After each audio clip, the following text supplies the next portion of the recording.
Hey, what's going on, everybody? Happy Wednesday. Welcome to another edition of Mean Streets, powered by FTN, right here on Game Plus Network. Also live on our FTN Network YouTube page. Chris Meaney hanging out with you here today. We have our very own Mike Randle stopping by here in just a little bit. We have guests lined up for the rest of the week.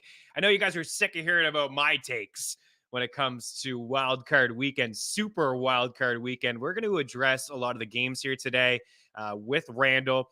He is super sharp. Of course, you guys are well aware. He has a brand new show. It's a couple months in now, the college basketball betting show, and he is absolutely crushing it, man. He just went live today, about 20 minutes ago, on our FTN Network YouTube page with some of his favorite plays and picks. Maybe we'll talk to him about the college basketball scene just a little bit, see who he is feeling, get a little bit of taste of what he thinks about my Kansas Jayhawks. Uh, Not so much. We really will dive into the NFL. Randall was big on the Minnesota Vikings heading into the season. He had them as a future to win the NFC North, which they comfortably did. I want to see if he's still feeling this Vikings squad, as a lot of people are jumping on the New York Giants as that potential upset happening this weekend. I think the most lopsided affair happening this weekend is the matchup between the Buffalo Bills and the Miami Dolphins, and head coach of the Dolphins, Mike Randle, just ruled out Tua Tagovailoa for this game this weekend, and they're preparing for Skylar Thompson. So we're going to see that line move. Tyler, do you have it right now, the board for that matchup? We had 10 as a spread. It's going to move. 10.5 you see here, it's going to go to 12.5. It's going to go to 13 probably. This is a really tough spot for Skylar and the Miami Dolphins, in Buffalo against the Bills. Last week, they weren't able to move the ball at all, against the Jets. The Jets, a good defense. The Bills, a much better defense in Buffalo. I just don't know how they slow down Josh Allen and company, and I'm not really sure how Skylar, keeps up. And it is unfortunate. Of course, we're wishing for Tua for the best. Honestly, he's gone through a lot this year. He's had a really good campaign. I think selfishly we would all like to see Tua here against Josh Allen. Both teams played each other twice this season. Had the big game in Miami where the Bills ran 90 plays on offense and they still weren't able to win that game. And then it was a much closer game, dominated more so by Buffalo in the second matchup. But tough spot for Skyler. I would have loved to seen Tua there with some of the weapons and McDaniel in his first year as a head coach into the playoffs against the Bills. But it does seem like this is probably the most lopsided affair, even talking San Fran in Seattle and putting them into the conversation as well. And that line has pretty much stayed true to 10. There's some 9.5s in there. Appreciate you, Tyler. You got Geno Smith there on the board. But as we've mentioned a couple times this week on the show, it's an elite defense with the Niners. Is a team that allowed more than 20 points just 3 times, 20 offensive possessions for Seattle against the San Francisco 49ers this season, 1 scoring play. So it is tough. Purdy has been really, really good, and the Niners are scoring points. Ever since Purdy's been in there, this is a team that's averaging like 30 points per game on offense. So they're getting it done. Is another lopsided affair. But I just feel like this one, it could be a little bit tighter than the Bills and the Dolphins, right? Geno and some of the weapons. Geno, of course, having that starting quarterback there. Pete Carroll, familiar with Kyle Shanahan and a division rival. It's, of course, a division rival on the other side as well, inside the AFC East with the Dolphins and the Bills. But Seattle may put up a better fight, although I do think that both of those teams come away with the victory, and that's Buffalo and San Fran. So Randall's in here in just a little bit. We're going to talk some fantasy football playoff rankings. Our rankings are going to be live here. Mine are done. They're going to be on the website, ftnfantasy.com, immediately after the show. Randall's going to have his rankings. We also have Scott Spratt and Jeff Ratcliffe. So we have several rankings at FTN Fantasy. I know there's a lot of different pools that you can play. You can play one and done. You can play a draft and hold. Underdog Fantasy. We have our guy Tyler Lochner, who had a great article over at FTN Daily, ftnfantasy.com, breaking down his strategy for Underdog. I did a draft last night, a $5 entry. I think he drafted with like 5 or 6 people, and is like 10 rounds or so. And really, the quarterbacks go off the board early. Josh Allen, Patrick Mahomes, Joe Burrow. These are guys that are picked pretty early, and that would be my strategy as well. But I'm going to talk to Randall about his strategy. Tomorrow, we're going to start to lock in picks against the spread. Props surfaced today. Talked a little bit about some of my favorite props with Jake Seeley on All in Football, which you can catch on Game Plus Network as well. is our FTN Network YouTube page. And so tomorrow I'll present them for you guys. For the people that don't have our, our package over at ftnfantasy.com, you're missing out. We're going to have content throughout the entire playoffs. But I will give you a one and done lineup that I'm going to have for myself heading into this weekend. We could talk strategy with Randle, but clearly you're going to want to, if you've never played a one and done, you want to draft players this week that you feel are going to lose. They won't advance. Like, if you think the Bills are going to go on a Super Bowl run, you probably don't want to draft any Bills, even though they may win like 38-10 this weekend. It's very possible, but I would hang on to the Bills if you feel like this is a team that can go the distance. You get 4 games from a guy like Josh Allen potentially, and that's why for me he would be my number 1 overall pick. And I do like the Bills to go on a bit of a run. So we'll talk strategy with Randle tomorrow. I'll give a one and done lineup. I'll present my fantasy football playoff rankings, draft and hold. We'll have some props. We'll have some picks against the spread. We're just diving into it now. Wednesday's a good day. We're starting to hear some practice reports on certain players.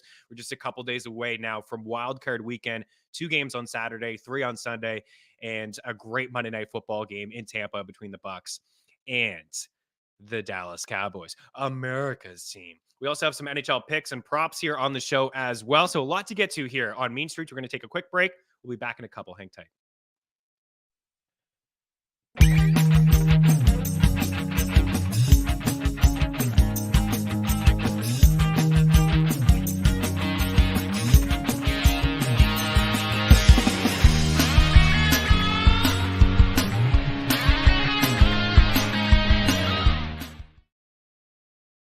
At DraftKings Sportsbook, you can bet on nearly any sport imaginable. The NFL, the NBA, college football, college basketball, golf, the NHL, tennis, Major League Baseball, MMA, and more.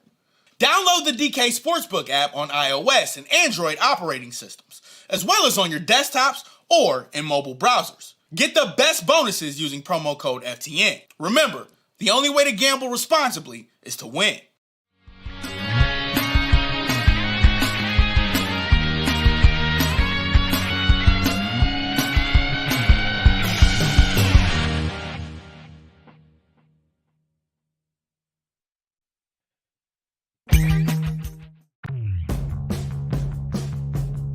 Prize Picks is a creative new way to parlay picks based on expected fantasy point production and single stat projections.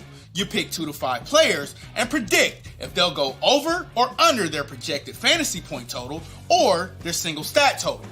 When parlaying the players, the larger your parlay, the better the payout. A 2-pick entry pays 3x. A 3-pick entry pays 5x. A 4-pick entry pays 10x. As a bonus offer, there's a flex play option. This provides an added level of security on your entry where you can decrease your multiplier received if you miss one of your entries but hit on all the others. At FTN, we have Prize Picks coverage for every sport in both article and standalone pick format on our Prize Picks pick tracker. Use promo code FTN for a 100% deposit match on your first deposit of up to $100. Welcome back in. Mean Streets here live on our FTN Network YouTube page. See some people hanging out. Smash the like button. Daily Handle in the house. Let's go. Again, big stage. Tons of games on the slate tonight. We do appreciate you as well. Brennan Gilden, 49ers are elite. Did we not see what Stidham did to that defense? I don't know. Like, I feel like they're elite. I really do. I mean, they've been a really good defense all year. They've done a great job of stopping the run. I mean, again, there's only been 3 teams who've scored over 20 points. Yeah, sure. Stidham was one of those games, but I feel like, there was like just new life, I feel like, with the Raiders in that game. We saw how great Stidham was in the second game. And I see your point, Gilden. Like, Stidham is not a great quarterback. We saw the true colors in his second game against the Chiefs. He didn't do a whole lot.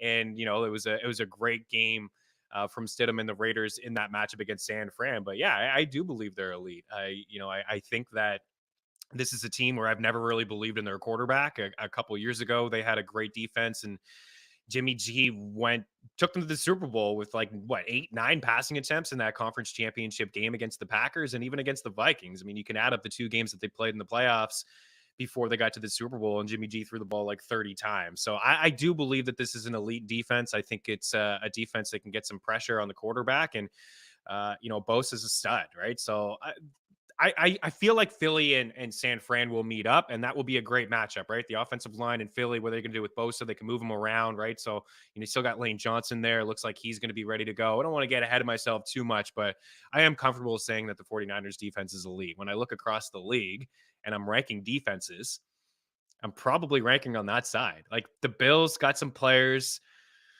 on defense, there's no question, but I think the Niners and the Eagles are right there for me. I think the Eagles are the only team to have a top 3 offense and a top 3 defense here out of the teams in the playoffs.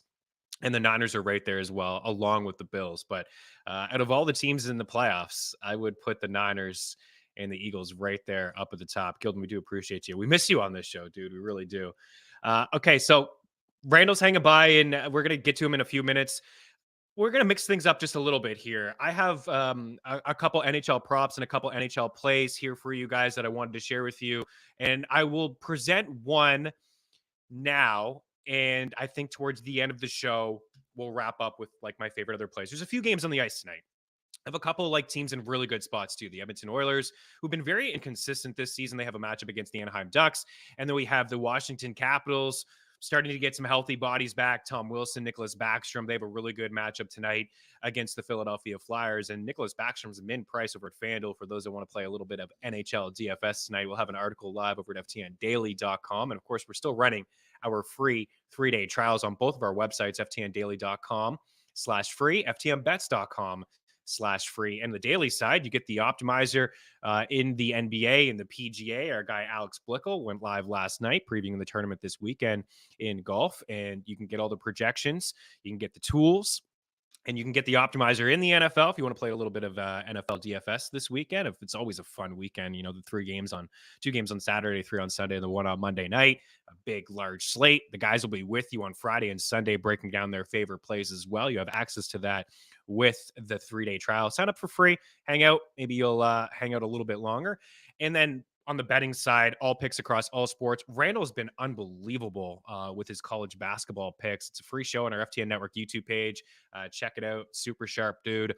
And you will see that when he's in here next. And guys, I know you guys are well aware of Randle, but all the picks across all sports, projections tools, access to our Discord channel as well. So a lot of action in the NHL. And there's a few that I like here tonight. I'm going to start with Zach Hyman of the Edmonton Oilers, and his shot prop is at 3.5 at -122. Bet Rivers. Prop shop is your friend. Best possible odds. Save yourself a lot of time. Hyman's had a really good season this year. He's had 5+ shots in 3 straight games, 8, 9, and 5. He dropped the gloves in the last game, spent 5 minutes on the box, and still found a way to put 8 pucks on net. He parks himself right in front of the net on the power play. You got 2 pass first guys in the power play, in my opinion. Like Draisaitl, he's not really shooting a lot lately. I think he's dealing with an injury, but also McDavid, right? These are, and you can add Ryan Nugent-Hopkins to the list as well of pass first guys on the power play. The Ducks are among the leaders in penalties taken. And at 5-5 per 60, according to Natural Stat Trick, no team has allowed more shot attempts and more shots on goal at 5-5 per 60. They also have the highest expected goals against rate. They're near the top in scoring chances and high danger chances allowed. And Hyman, most of his shot attempts come right in the slot in that high danger area. So maybe consider him for a goal, but I'm taking the over 3.5 shots. And also like Connor McDavid as well to put 4 pucks on net. It's a really good spot for the Edmonton Oilers. I know they've been very inconsistent. They haven't been getting the goaltending, playing really underwhelming hockey, in my opinion. But I do like Zach Hyman to have 4 shots here tonight. And I think he picks up a couple points as well. I do believe the Oilers will win on the puck line this evening. And I'll share a couple of other NHL props with you guys a little bit later on in the show. We're going to break and we're going to bring in Mike Randle. We're going to talk a little NFL, maybe a little college basketball, take a look at the Super Bowl odds, and break down the Vikings and the Giants. Is Mike still on board with this Vikings squad, or does he feel like they've been a little bit unlucky and maybe the matchup isn't as nice as another opponent that they could have got in the first round of the playoffs? All that and more here with Randle on Mean Streets. Keep her locked.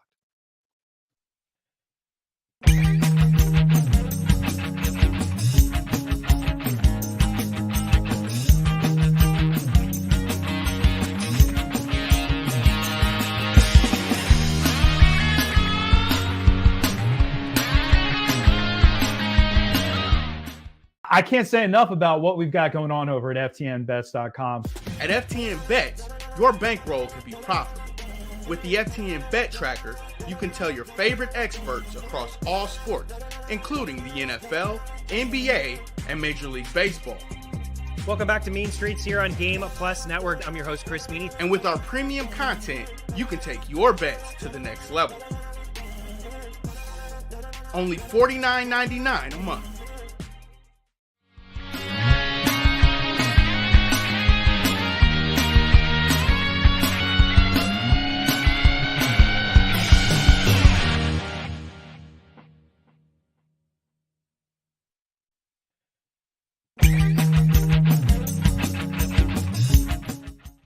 Use the tools the pros use at FTN. Our betting models run over 100,000 simulations of every game, with sides and totals in the NFL, the NBA, and more. Use the home run predictor to see who'll hit a bomb deep. Our NFL player projections will make you a DFS king. And the FTN Prop Shop always finds the best odds for your player props. All tools, projections, and models are powered by FTN data.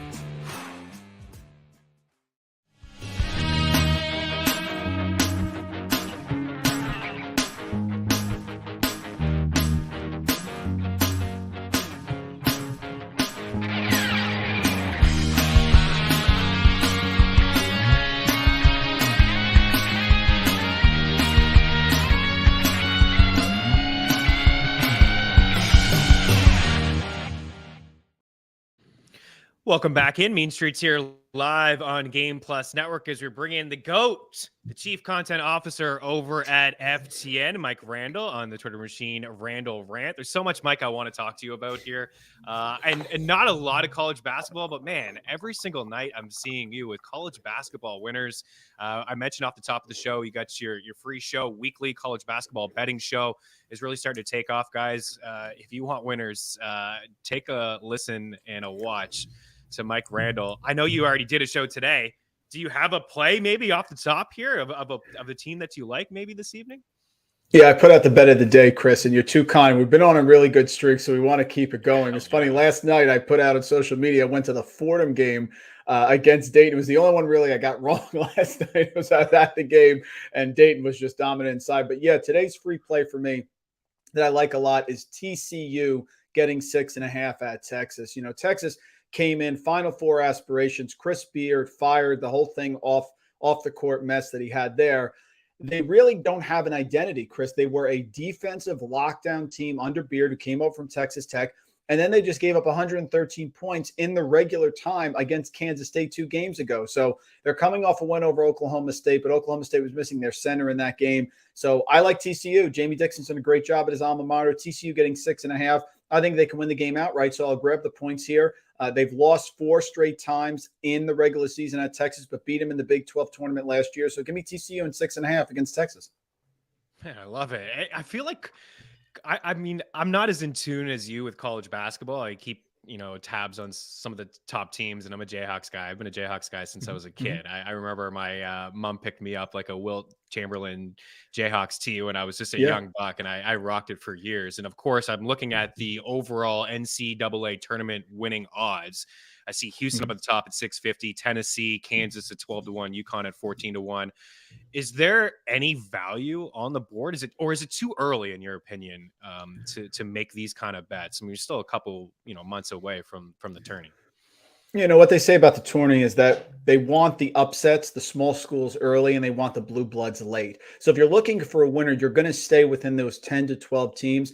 How about a team like Alabama? I mean, doesn't get a lot of national attention. Nate Oates came down from Buffalo, former math teacher after my own heart, came down from Buffalo, has done a tremendous job. They have a tough game at Arkansas today, so you got to win on the road, Arkansas, which is going to be tough. But outside the obvious, and to me, Chris, just to throw some flowers your way, I think Kansas is the best team. I think Kansas is, again, defending champion.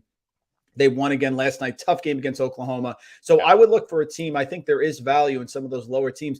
Xavier's been fantastic with Sean Miller. The question is, can they play defense? They've been outstanding. They're 13-3. They're undefeated here in the Big East, but they have a tough game tonight against Creighton. But those sort of teams that are maybe outside of your top powerhouses like Houston, Tennessee, UConn, Kansas, I think you get some good value on them. And why not? In a year where there really isn't a great team, they would not say there is a dominant number one team in college basketball. Why not take a flyer on some of the bottom teams towards the bottom of the top 10?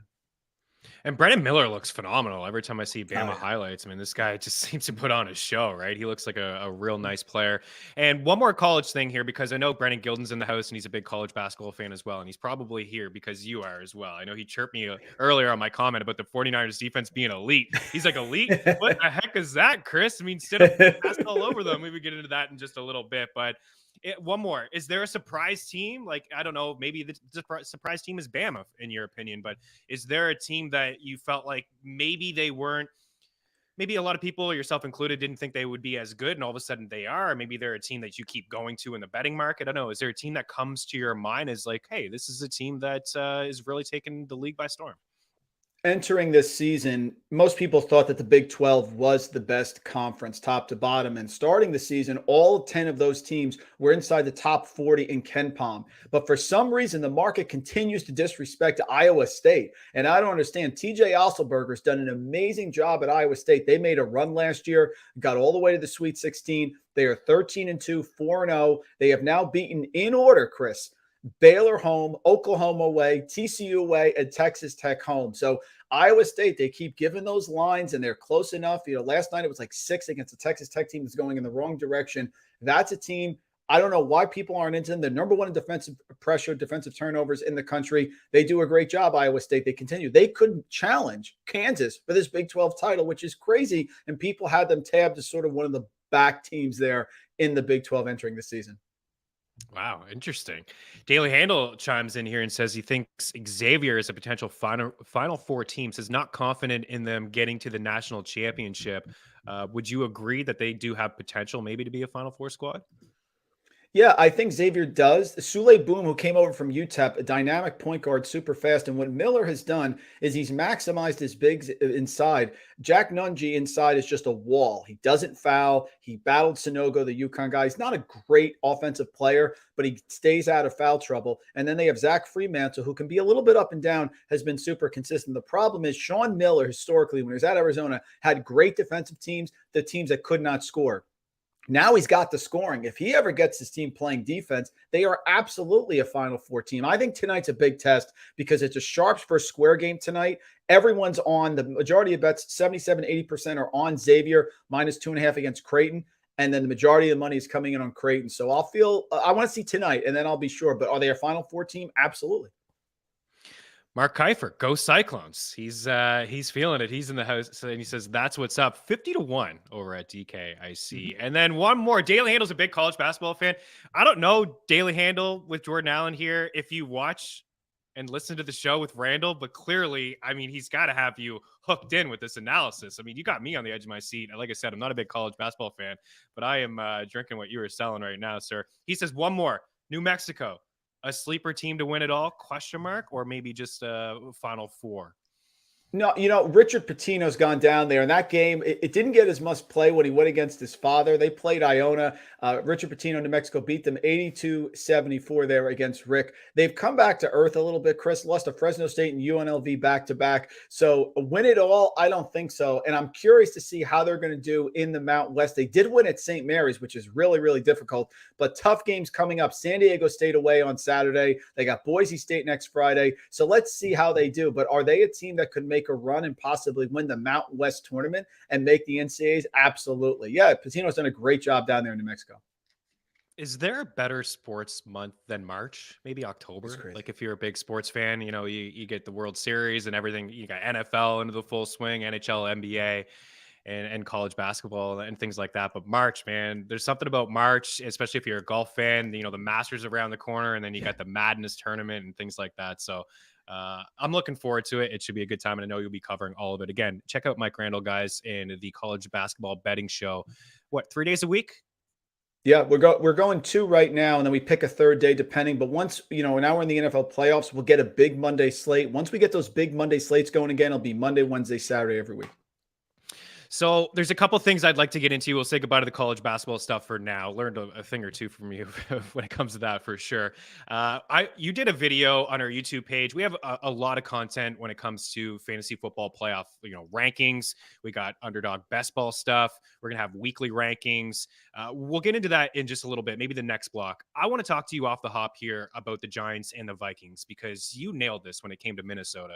It was one of your favorite futures. You talked about this Vikings team winning the division, and they won the division, right? You can say whatever, that they're quote unquote frauds or defensively they don't have it. It doesn't matter. They won all those close games, a majority of them, and that has to mean something in the NFL. I mean, 11-1, I believe, in those one score games at home, 27 points per game, a matchup here against the Giants. And these two teams played each other in week 14, and it was a 27-24 victory for Minnesota. And it was a walk-off field goal win, which we've seen a lot from the Vikings over the past couple of years. I don't know how their fan base does it. They got to be on the edge of their seat watching the Vikings nonstop. Greg Joseph kicked a 61-yarder to win that game. What do you think will happen in the rematch? It's amazing. All the matchups this week they're all rematches, right? A couple divisional matchups, which of course the third matchup for some teams, or for some matchups, rubber match, we'll say for some matchups. But this one here is just the second meeting. You got a Giant squad that impressed a lot of people. I think Brian Daboll is the favorite for Coach of the Year. I think he's going to get that. Vikings laying 3 points at home. Are you still feeling this Minnesota's team, or do you feel like we could see an upset this weekend? Yeah, I think I'm seeing points in this game, Chris, is what I'm saying, because the Vikings defense has come back. They were winning games close, but they really haven't stopped anyone. And if you look at DVOA, the Giants actually have a higher overall DVOA than the Vikings do. So I like them all year. I like them because I thought the Packers were going to regress. That was really my focus here. And I thought the Vikings could get off to a good start. They had a couple tough losses last year, last second. And that luck in the one-score games, like you said, has regressed positively. But this is a really tricky matchup here. Daboll's done a fantastic job with the Giants. Daniel Jones was great in that game. He was passing all over. He was running. I like the scoring in this game a lot. Do I think the Vikings are going to win? Yes. The 3 is making me very, very nervous here because everyone's looking at the NFL playoffs this year and thinking chalk. That's what I hear on social media. This is going to be the chalk year. I don't know about that. So the Giants are definitely up to the task. They've played very well. I think both teams are going to be able to score. Justin Jefferson, no one's going to be able to stop him. But Dalvin Cook hasn't looked right all year, hasn't really given us that dominant performance. No. So I trust in Daboll. I think points are going to score. Slayton could have a big game. Hodgkins, they've really been able to do some stuff. And Daniel Jones was very comfortable against the Vikings. So to me, it's a play on the over. I would probably take the 3 because I like the Vikings in the regular season, but now it's a new season in the playoffs here. And I'm getting a little nervous because there's a lot of weapons on that Giants offense. The Saquon game, I feel, is coming also, and he could wreck this entire matchup. He could. And I was looking deeper into this, just some of the props that have laid. You mentioned Hodgins and James and Slayton. So, I mean, what a trio, right? Let's be honest. Richie James Jr., Isaiah Hodgins, Darius Slayton. It's very impressive that the Giants have made it this far with that trio. I mean, Kenny Golladay had a touchdown last week, and we all had laughs and jokes about it. But in that matchup, I mean, you look at this wide receiver core, and it's clearly not fantastic. It's one of the weaker ones here in the playoffs. But then you look at the Vikings, which you alluded to. The defense has given up, big plays, explosive plays, and I feel like it evens out. Richie James in that game, 8 catches, 90 yards. Isaiah Hodgins, 8 catches, 89 yards. Darius Slayton, 4 catches, 79 yards. Those 3 wide receivers, their receiving yard prop is all under 55 this week. I don't know. I kind of like them all. If you had a favorite between the 3, because if you're playing a one and done pool, and we'll talk your strategy maybe in the next block and maybe those and things like that. If you were to pick one of the 3 to have a good game, which one would you pick? Because Seeley said Hodgins for the touchdown, but we both agreed that maybe Richie James is the guy that potentially could get more volume and he could top his receiving yard prop. I was just wondering, if you're in a one and done pool and you aren't really feeling this Giants squad to make noise, and even if they win this game, they have a matchup at Philadelphia, which they'll be underdogs in that matchup. So I think grabbing a wide receiver or 2, maybe Saquon as well, if you're in a one and done pool, is a decent strategy. Do you have a favorite Giants wideout? Yeah, it's Richie James. It's Richie James because he has the speed. It's Richie James because he wins at all levels. He can find a way to get open in all of those games. And at the end of the year, he has been hot. Week 14 against Philly, overall wide receiver 14 performance. Then he had wide receiver 16 and then wide receiver 8 week 17 against Indianapolis. So I like his versatility. I like a guy who can work in the slot, can go in, can also get towards the goal line as well if they're stacking the box against Barkley. I think he's quick on the release. I think he gets open fast. And I have seen the connection with him and Daniel Jones all year. And like you said, they had some injuries. They've been up and down. To me, it's Richie James. I'm high on him. And I think he's a guy, if you want to take a giant in one of those pools where you can only take one player, you don't want to take Barkley, Daniel Jones. Richie James is a guy who should be able to produce in a couple games here if they do get that win and move on. 44.5 over at FanDuel, minus 115. Our prop shop is your friend. I've seen some 47s and some 48s there as well. So check out the prop shop for free over at ftnbets.com. And I feel like I have to take Justin Jefferson in my one and done as well. It would just pain me if the Vikings lost in the opening round and I didn't have Justin Jefferson and he went off for like over 100 yards. Like, how can I not pick this guy? And even if the Vikings advance, like, I don't think that they'll get by San Fran. Like, it kind of plays out in my head that it's San Fran and Minnesota next round, and then Philly would get the winner of Dallas and Tampa, unless the Giants win, of course. And then the Giants win and you didn't use Justin Jefferson. Are you feeling me on that? Do you have to play Justin Jefferson in a one and done this week? Yeah, I think you do. And another thing I want to point out is Irv Smith came back, Chris, last week. So TJ Hawkinson destroyed this Giants team, 13 receptions, 109 receiving yards, 16 targets. I think his receiving yardage prop is around 54, 55 this week. A lot of people are going to jump on that. I'd probably go the other direction. I don't think you can contain Justin Jefferson. I think they know they have to get him the ball. I remember the Patriots earlier this year. I thought they would lock him down. I think it was Thanksgiving, and they just couldn't do it. But Hawkinson now, with Irv Smith coming back, after Dable has seen him destroy them with a massive game, I would lean towards the under there. So again, that supports going with Jefferson. I just think it's the guy who's going to get the targets. There's no way around it. Yeah, I agree. Right. And that's one thing about playoffs and props, because some of these star players, they're going to get the ball and they're going to force feed them in certain situations where in the regular season, maybe they go another way. It's not a must win situation, but it's playoffs now. And they're going to, Kirk Cousins is going to go to Justin Jefferson. He won't be shy about that, where at times he has shied away from him. Right. I mean, Jair Alexander, when he was on him, there was a lot of help in that game with the Packers. And then I remember earlier in the year, Darius Slay, a lot of help on Justin Jefferson as well. And I'm sure they're going to try to do what they can to slow him down, but not many teams have been able to slow down JJ. That's for sure. One more, actually, since I'm on it. Way too early rankings. First overall pick. Would it be Justin Jefferson or would it be Christian McCaffrey for you? Or maybe there's somebody else. Yeah, I put this in the Underdog fantasy video that we put out here at FTN, talking about the mitten and the gauntlet. The question I think you have to solve in one of these one and done is to CMC or not to CMC. That is the question, because he is the focus of this entire offense. There's rain scheduled for that game against Seattle. They're going to run the ball. And if you think the Niners can make the NFC Championship game or possibly the Super Bowl, Christian McCaffrey is going to be the center of this attack. They traded everything for him. He's going to get the ball. If you choose not to CMC, I do recommend going for an Elijah Mitchell or maybe someone else that you can get, like a Brandon Ayuk, because I think you can get some value there, because I think San Francisco will hang around. But that is the question in all those Underdog drafts that I've done, and I cannot stop doing them, Chris. You have to decide, do you want CMC or not? Because if they lose in that divisional round, then they're out, and then you don't want CMC in that situation. But if they do make a run, he is the focal point of this offense, even more so than Deebo Samuel, who was dominant, of course, when they made their last run in the Super Bowl. Yeah, good call. Speaking of hanging around, if you don't mind, after the break, one more block here with Randle. And I want to get into that video that you talked about, Underdog. We have some content over on our websites. You talked about, your strategy. I want to get a little piece of your strategy from you, and maybe a Super Bowl winner, or we'll see. I got some odds for you. Hang tight. Randle's back in a couple.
Welcome back in. Mean Streets here live on Game Plus Network, as well as our FTN Network YouTube page. Chris Meaney and Mike Randle here with you, host of the College Basketball Betting Show. And Mike, I really enjoyed your video talking about the Gauntlet and the Mitten over at Underdog Fantasy. And as I mentioned off the top of the show and with you, we have Tyler Lochner, who dove deep into his overall rankings. We're going to have weekly rankings for people that, are playing a little bit of DFS or, in weird little playoff pools. There's some one and done stuff in there as well. And later on in the week, I will present my one and done lineup.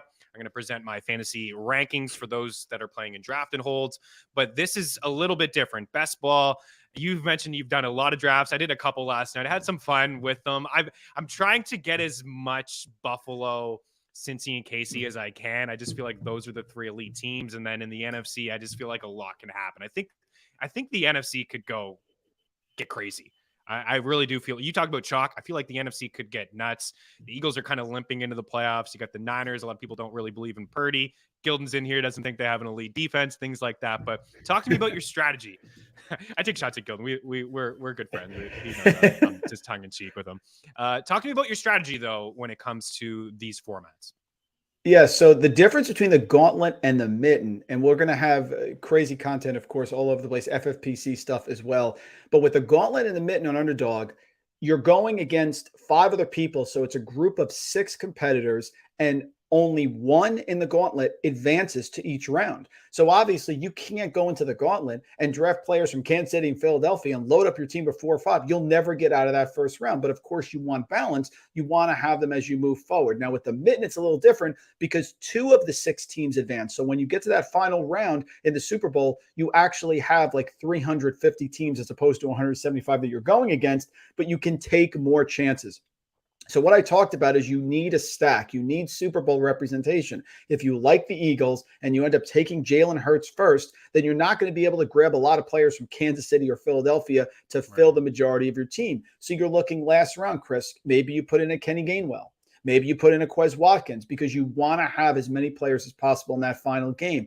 On the flip side, you grab Travis Kelce, you're not taking Patrick Mahomes, and you want to stack. Do you grab Isaiah Pacheco in round like 6 or 7, which is where he's going? So it's a really tricky competition in that it's not cumulative. You advance each week and it restarts, and it's really critical to nail some of these upsets. Like the one game I keep staring at is Jacksonville and the Chargers. Jacksonville destroyed them in week 3 against the Chargers. 3 touchdowns for Trevor Lawrence, who wasn't playing well at all. They're gashing them for 6.1 yards per carry on the ground. James Robinson at 100. Zay Jones at 10 receptions.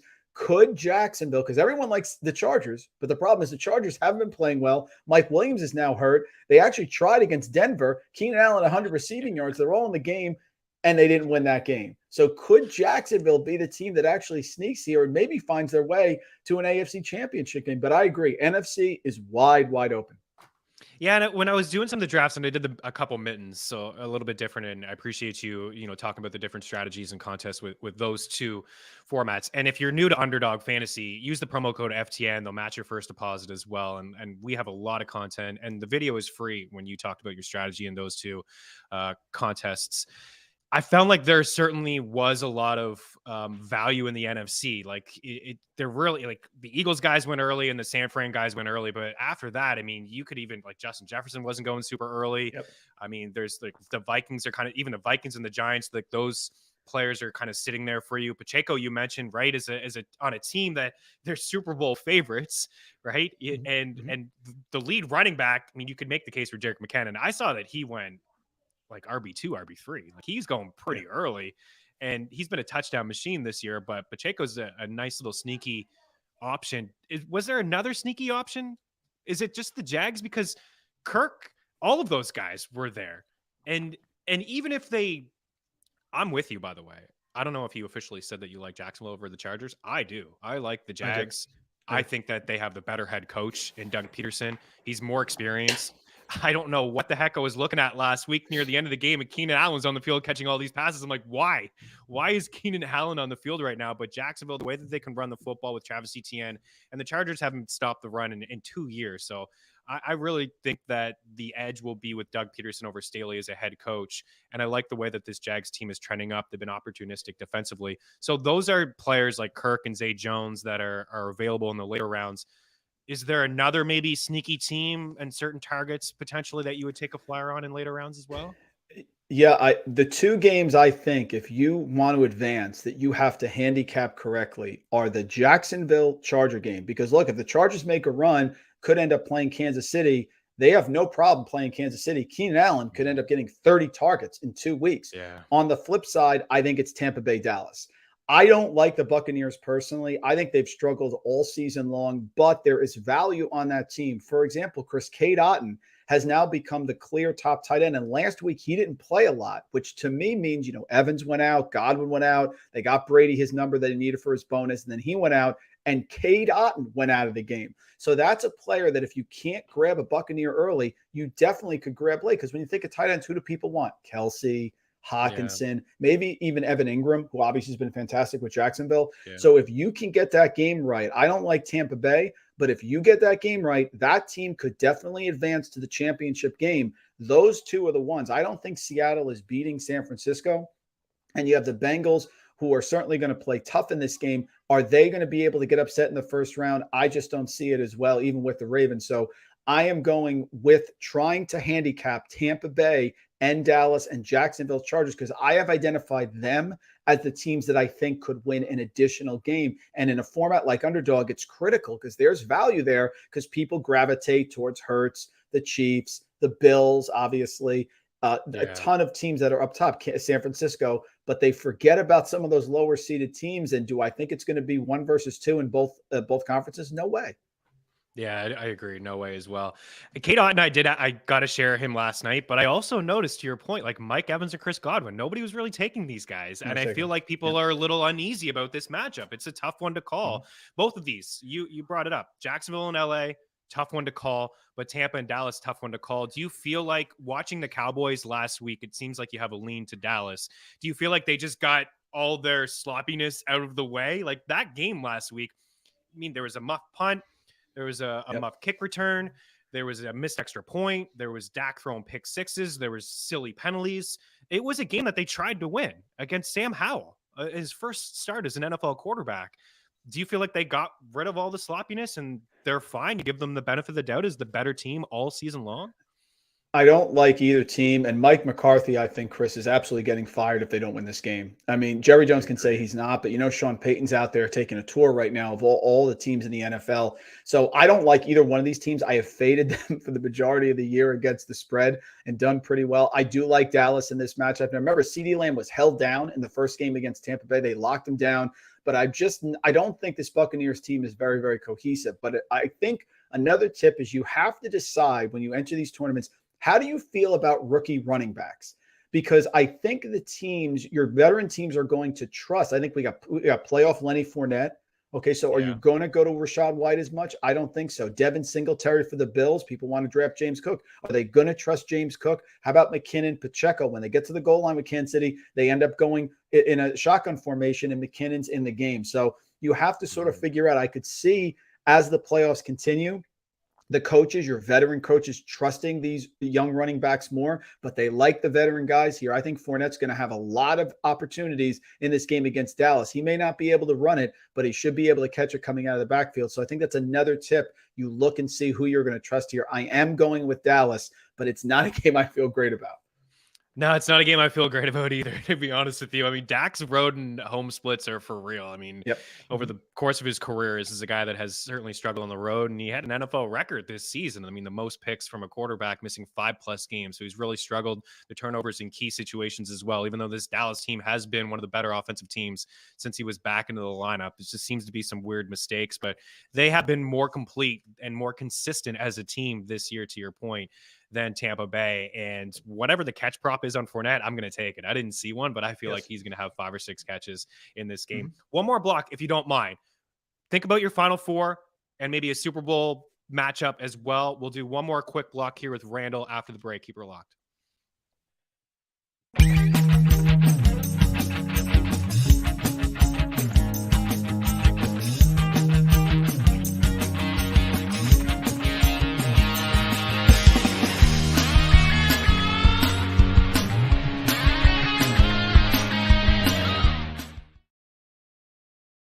At DraftKings Sportsbook, you can bet on nearly any sport imaginable. The NFL, the NBA, college football, college basketball, golf, the NHL, tennis, Major League Baseball, MMA, and more. Download the DK Sportsbook app on iOS and Android operating systems, as well as on your desktops or in mobile browsers. Get the best bonuses using promo code FTN. Remember, the only way to gamble responsibly is to win.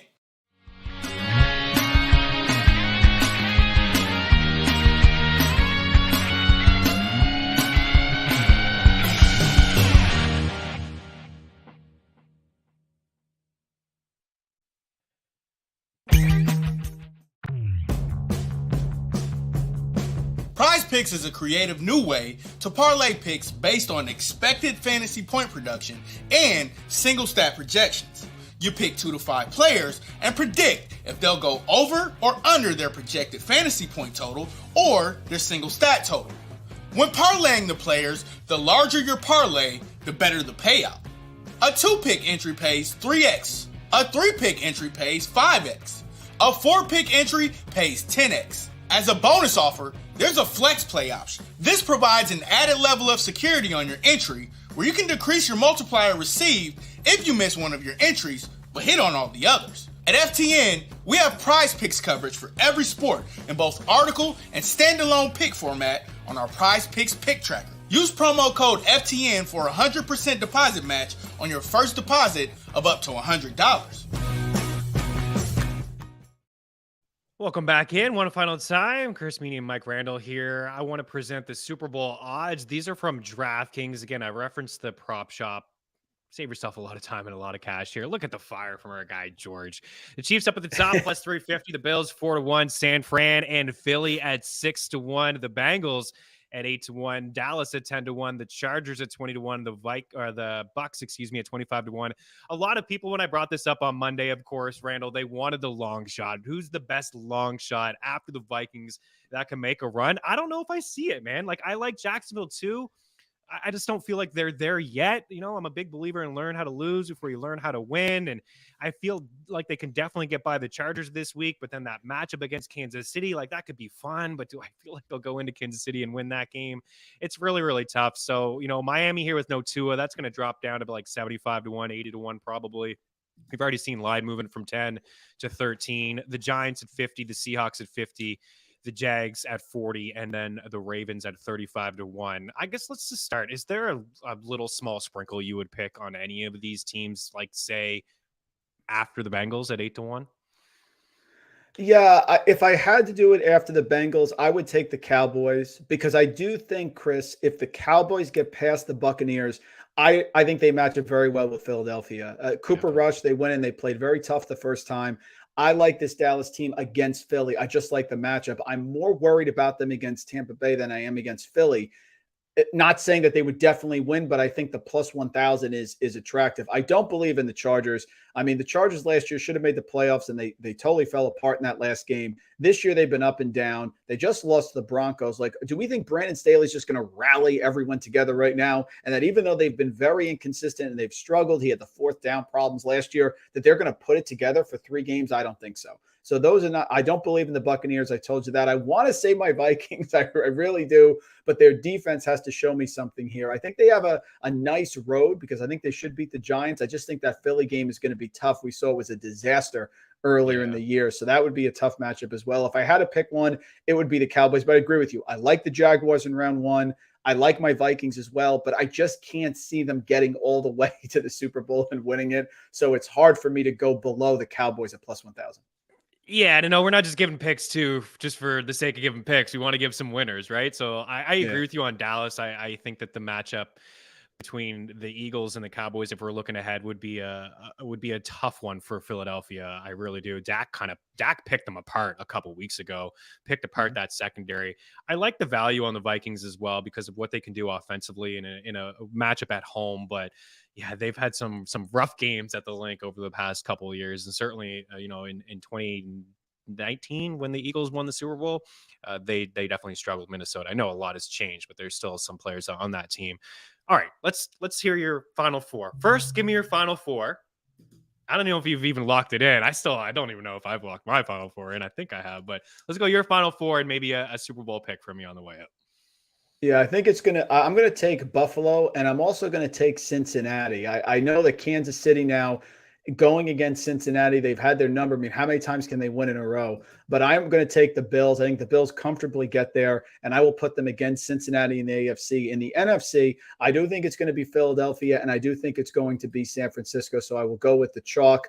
And then getting to the finals, it's really tough. I believe in Kyle Shanahan and what he's doing. I think it's going to be San Francisco and Buffalo. It's what I've said from the beginning. And I like the Bills. They have to rally it, but they should have been in late. They could have lost, Chris, a Super Bowl championship last year if they could just stop Patrick Mahomes and Travis Kelce and Tyreek Hill. So I think they get it together. I think they're the most complete team, even though they've been up and down a little bit. I just don't trust the Chiefs here. And of course, if we get Chiefs and Bills, then we're going to have the question of where the game's going to be played, et cetera, all that stuff. Yeah. So give me Bengals, Bills, Eagles, and Niners there in my Final Four.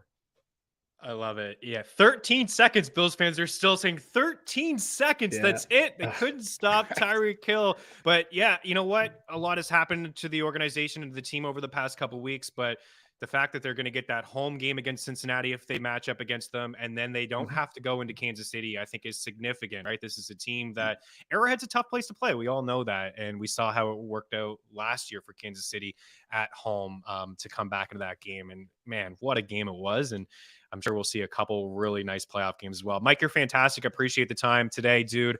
Check out Mike's video about Underdog Fantasy. If you have any more questions, reach out at Randall Rant, myself at Chris Meaney. We have a lot of fantasy playoff content for you at FTN Daily, FTN Bets, and FTNFantasy.com. Make sure you're checking out that college basketball show as well. He's got some winners for you tonight. Mike, cheers, dude. We'll talk to you soon again, I'm sure. We're going to round out Mean Streets with a couple of hockey props. We'll be back in a couple. Hang tight.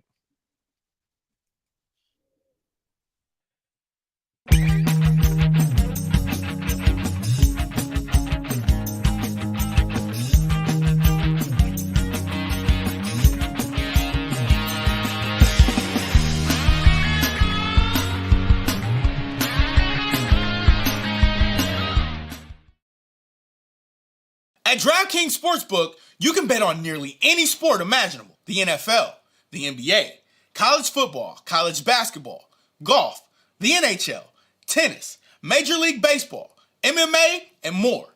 Download the DK Sportsbook app on iOS and Android operating systems, as well as on your desktops or in mobile browsers. Get the best bonuses using promo code FTN. Remember, the only way to gamble responsibly is to win.